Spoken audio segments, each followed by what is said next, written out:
বুধবার সকাল 11:30টার পর কুর্মিটোলা বীর উত্তম একে খন্দকার বিমান ঘাঁটিতে পৌঁছান প্রধান উপদেষ্টা ডক্টর মোহাম্মদ ইউনূস।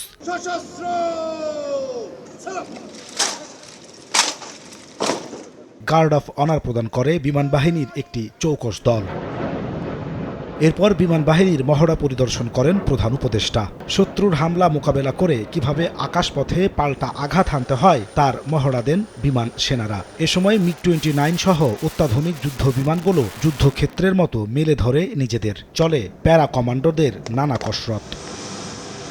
শুধু তাই নয়, স্থলপথে শত্রুপক্ষের আক্রমণ প্রতিহত করে পাল্টা আক্রমণের রণকৌশলও প্রদর্শন করা হয় সেখানে। প্রধান উপদেষ্টা গভীর মনোযোগ দিয়ে উপভোগ করেন বিমান বাহিনীর বার্ষিকী মহড়া।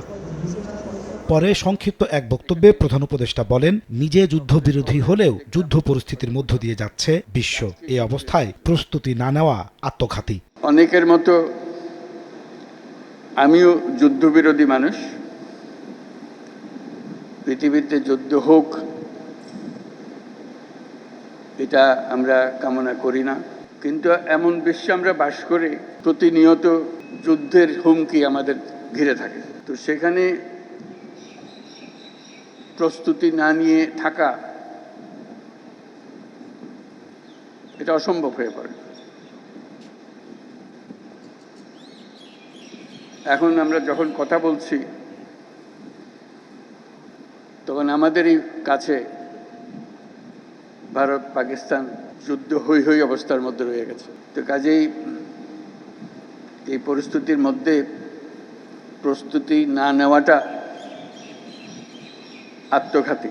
দেশের স্বাধীনতা ও সার্বভৌমত্ব রক্ষার জন্য যুগোপযোগী বিমান বাহিনী গড়ে তুলতে সরকারের প্রচেষ্টা অব্যাহত রাখার কথা জানান ডক্টর ইউনূস। বিমান বাহিনীতে ভবিষ্যতে অত্যাধুনিক যুদ্ধ বিমান, হেলিকপ্টার, পরিবহন বিমান, radar, surface to air missile, UAV সংযোজনের জন্য সরকার বিমান বাহিনীকে সর্বোত্তম সহযোগিতা প্রদান করবে। এ সময় পেশাদারিত্ব ও দেশপ্রেমে উজ্জীবিত হয়ে বিমান বাহিনীকে দায়িত্ব পালনের আহ্বান জানান প্রধান উপদেষ্টা ডক্টর মোহাম্মদ ইউনূস। এটি আমাদের সার্বভৌমত্ব রক্ষায়। নাজমুস সালেহী, সময় সংবাদ, ঢাকা। পরিচয় বহন করে।